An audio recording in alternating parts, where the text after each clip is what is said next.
All right, ladies and gentlemen, we are back from intermission at IT Fight Series 33 at the Stars Indoor Sports Complex in downtown Columbus, Ohio. And we have a special guest joining us now, the promoter of Iron Tiger Fight Series, the owner of the Iron Tiger Fight Team, Mr. Scott Sheely. And actually, one of your fighters is making his way into the cage now. Tell us about Scott McClain. McClain, I'll tell you, the thing with McClain, he's a tough kid to coach. He's deaf.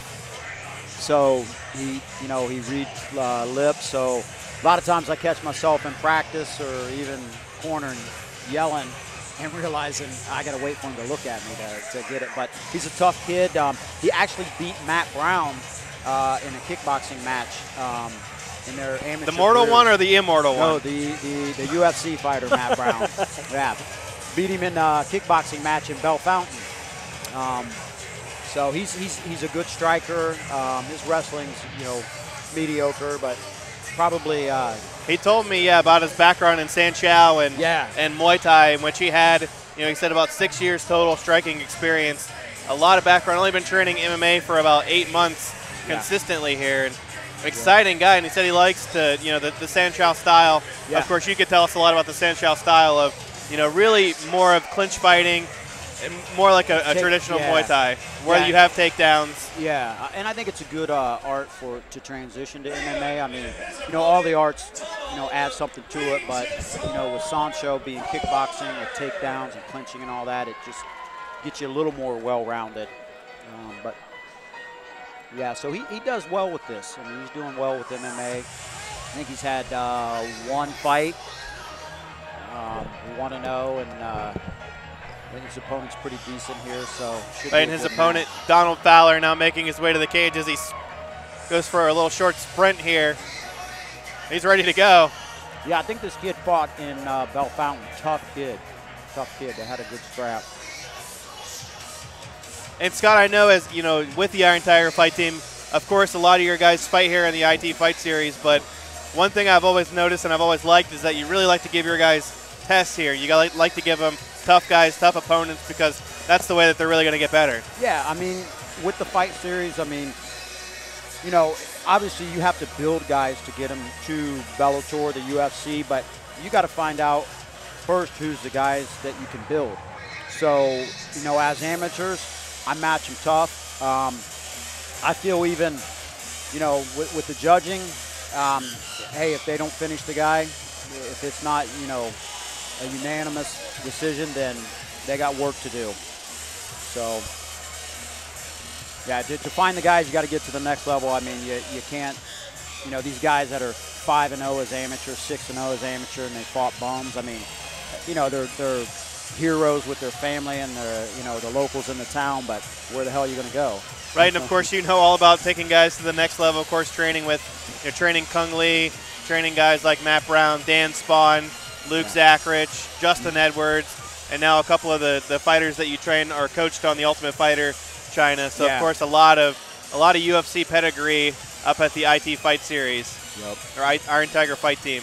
There's a lot of good talent here in Ohio. My kid Li Pong from China, he won the Ultimate Fighter at 170, and he was telling me that after this last camp, he's like, Coach, in China, I'm #1. Your gym, I'm #5.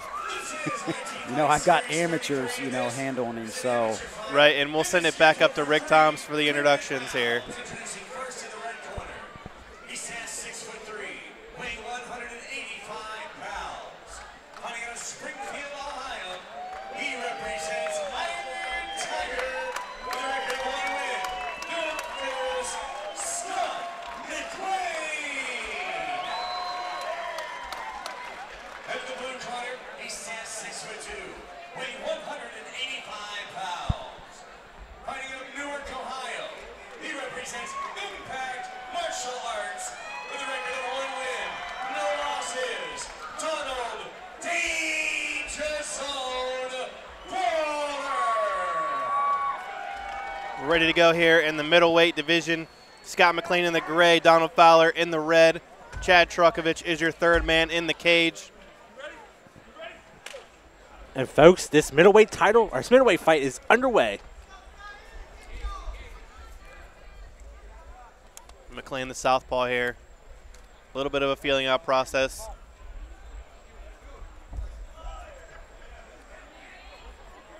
McClain so far taking dominance in this fight and is able to scoop up Donald for the takedown, but Donald reverses it on the way down. Fowler has his neck here. McClain, some shots to the body. Keep working, keep working. Keep working. Stay calm and breathe. You better be defending that instead of punching. Come on, Scotty. Right, and Scott, what if you were in his corner here, what advice would you be giving Scott McClain for this fight? He needs to get out of that half guard. I mean, he needs to get to the side, or he needs to start pushing on that elbow, protect that neck. And Somebody's got your neck, you don't worry about striking, you worry about. There he goes, nice. And of course, with the hands on the mat, you know, he does have the striking background. Maybe a little bit less comfortable here in the grappling aspect. McClain makes his way back to the feet.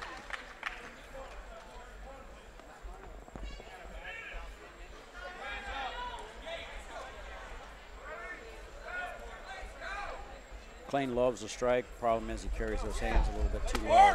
Nice body kick there from McClain. Looking for space to strike, and then Fowler grabs his neck again.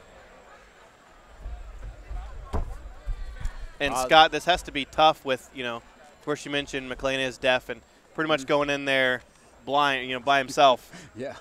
You know, doesn't have the corner to help him out.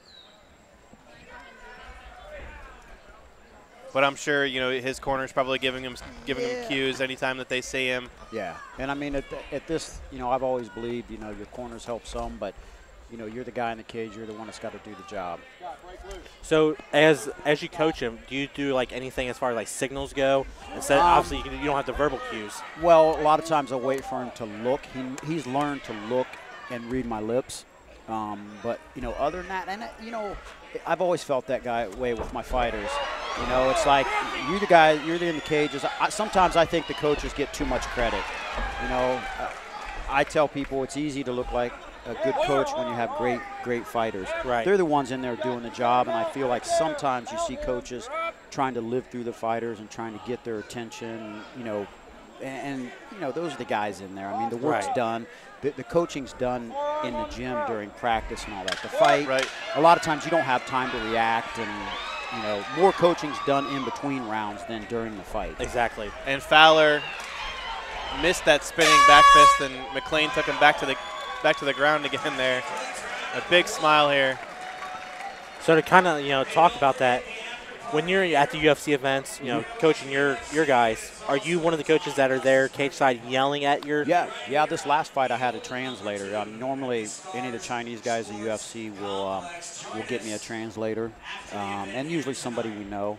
And then it's, you know, I'm yelling and this guy's yelling, and I've learned some different terms in Chinese, like Chan is, you know, stay long. You know, he knows like same time means, you know, break the rhythm and, you know, get up, and, you know, so he's picking it up. But, you know, at the end of the day, man, you know, I feel like the coaching is done in the gym during practice, game plan and all that. During the fight, it's the fighter. Now, what about in between rounds when you're with one of the Chinese guys? Do you feel you're at a disadvantage? No, because I have I usually have a corner guy, you know, a translator there, and I'm not big. I give the guy a couple things. Hey, this is working. Hey, this isn't working. Okay. You know, I hear some of these guys work the corner and they're giving them 10 different things to think about. It's like shit. You know, how are you going to remember all exactly. that? Right. And what do you feel like McClain? I think Juan and I both agree that McClain won that first round. But what are you telling him?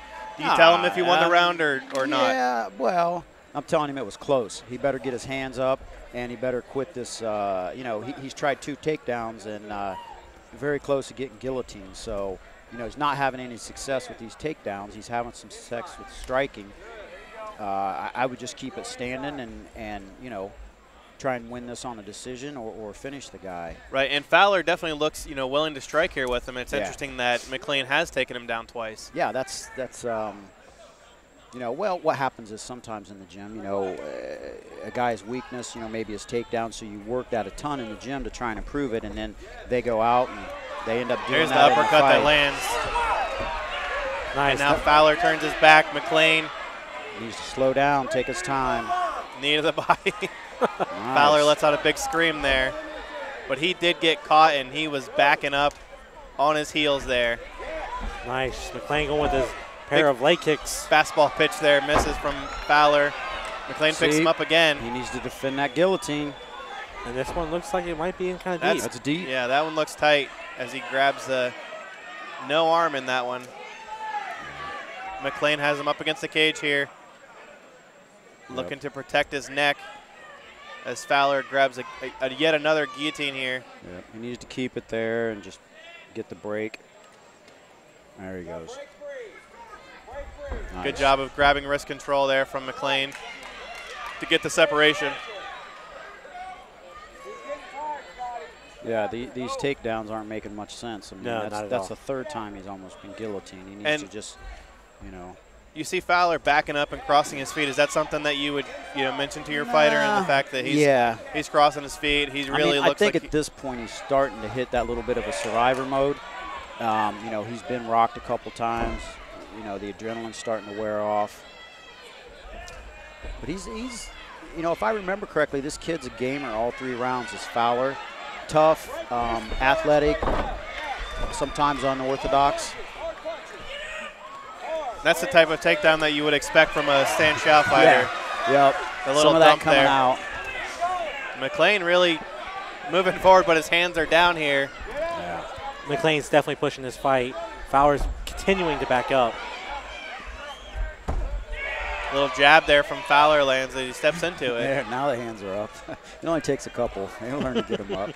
I always tell guys that's the best way to learn to get your hands up. Good hit. He Nice follows right. that jab Nice with left. the right hand, or left hand, excuse me. Yeah, I got confused there too. Another spinning back fist there from Donald Fowler, and he's really got to set those up. If he wants to throw him, he's got to set him up. And 10 seconds left here in the second round. A body kick there from McClain lands. He grabs him again. Those kicks are starting to take their toll. He's landing some good kicks. And both times in between rounds, Scott, McClain has come back to his corner smiling, even though looks like he's got a mouthful of blood and a cut over his left eye now. I'm not sure what Fowler was doing there. He came over to congratulate McClain like it was the end of the fight. Yeah, I told you at the end of that, middle of that round, he's starting to hit survival mode. I mean, he's been rocked a few times. The adrenaline, so it's starting to catch up with him. It's a tough kid, though. I figured this would be a pretty good fight. Oh, it's definitely a good fight, and it's a good test for McClain, too. Yeah. Right, and we are here in the middleweight division here at IT Fight Series 33. Scott McClain again in the gray trunks as he gets instructions in between the rounds from his corner of Donald Fowler in the red. Jason.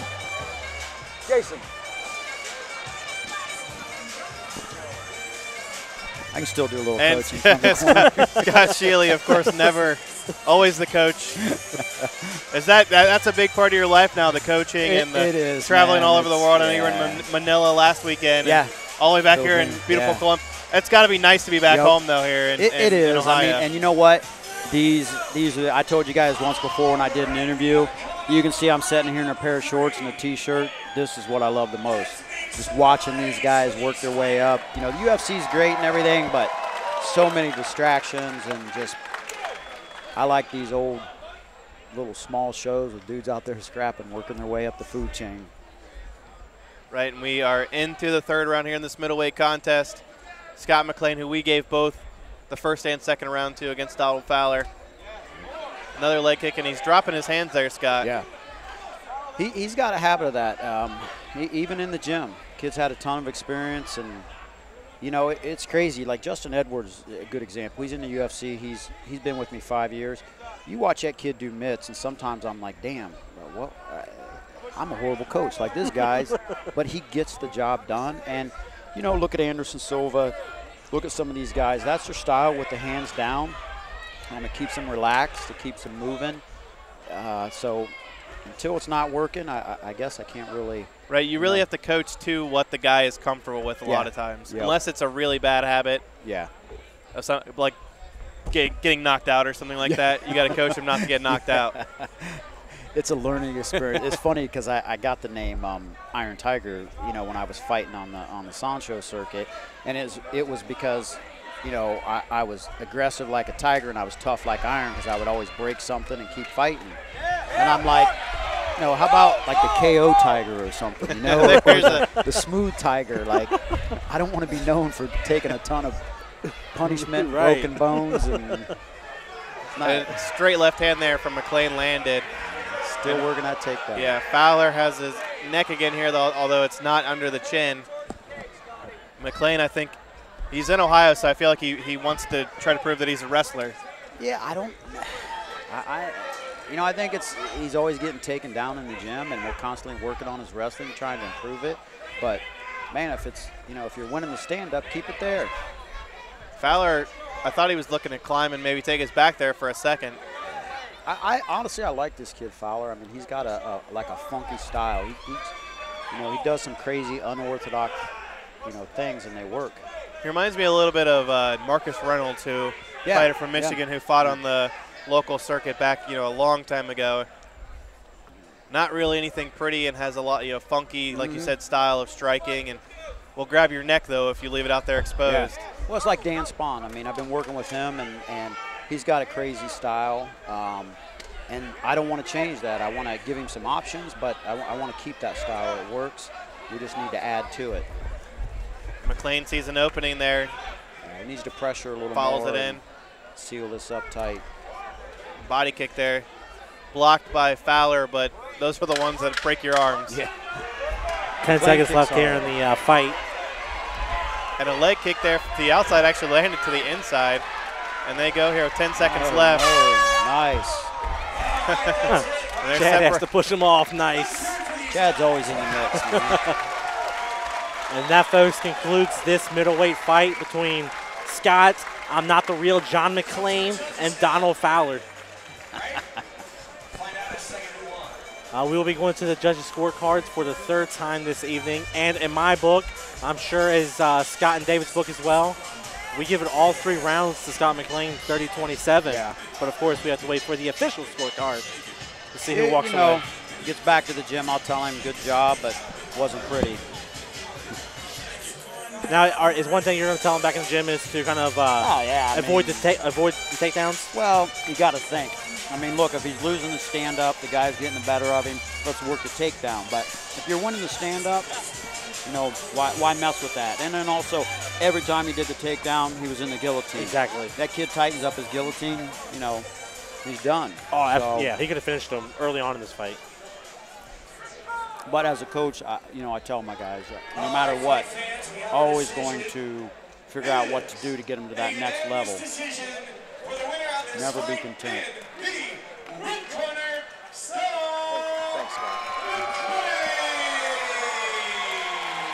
All right, guys, I got to go do my job. All right, Scott. Hey, it was nice having you here. Yes. And I look forward to chatting with you after the event. Awesome, awesome.